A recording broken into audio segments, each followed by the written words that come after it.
మహారాష్ట్ర మాజీ ముఖ్యమంత్రి దేవేంద్ర ఫడ్నవీస్ నాగపూర్లోని మరాఠీ బ్రాహ్మణ హిందూ కుటుంబంలో గంగాధర్ ఫడ్నవీస్, సరిత దంపతులకు జన్మించారు. దేవేంద్ర ఫడ్నవీస్ తన పాఠశాల విద్యను అప్పటి ప్రధాని ఇందిరాగాంధీ పేరు మీదుగా ఉన్న ఇందిరా కాన్వెంట్లో చదివారు. ఆయన తన హయ్యర్ సెకండరీని నాగపూర్లో అభ్యసించారు. 1992లో నాగపూర్ విశ్వవిద్యాలయం నుంచి ఆయన ఎల్ఎల్బీ డిగ్రీ పట్టా పొందారు. దేవేంద్ర ఫడ్నవీస్ తన రాజకీయ జీవితాన్ని 1990ల మధ్యలో ప్రారంభించారు. కళాశాల విద్యార్థిగా ఆయన ఏబీవీపీలో క్రియాశీలక సభ్యుడిగా పనిచేశారు. 1992లో 22 సంవత్సరాల వయసులో కార్పొరేటర్ అయ్యారు. 1997లో నాగపూర్ మున్సిపల్ కార్పొరేషన్కు ఫడ్నవీస్ రెండో అతి పిన్న వయస్కుడైన మేయర్ అయ్యారు. 2004లో మహారాష్ట్ర అసెంబ్లీ ఎన్నికల్లో నాగపూర్ వెస్ట్ నుంచి కాంగ్రెస్ అభ్యర్థి దేశ్ముఖ్ రంజిత్ బాబుపై ఆయన 17,610 ఓట్ల తేడాతో విజయం సాధించారు.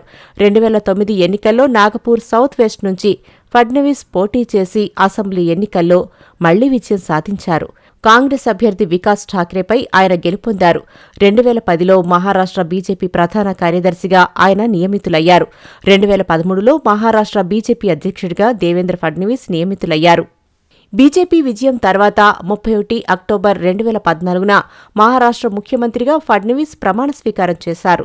2019లో భారీ రాజకీయ గందరగోళం తర్వాత నవంబర్ 23న ఆయన మళ్లీ ముఖ్యమంత్రిగా పగ్గాలు చేపట్టారు. నేషనలిస్ట్ కాంగ్రెస్ పార్టీకి చెందిన అజిత్ పవార్ మద్దతుతో ప్రభుత్వాన్ని ఫడ్నవీస్ ఏర్పాటు చేశారు. అయితే 3 రోజులకే మళ్లీ రాజీనామా చేయాల్సి వచ్చింది. 2022లో మహారాష్ట్ర ఉప ముఖ్యమంత్రిగా ఆయన ప్రమాణ స్వీకారం చేశారు. కాగా తాజాగా జరిగిన మహారాష్ట్ర ఎన్నికల్లో దేవేంద్ర ఫడ్నవీస్ మళ్లీ ఎమ్మెల్యేగా గెలిచారు. వ్యక్తిగత జీవితం.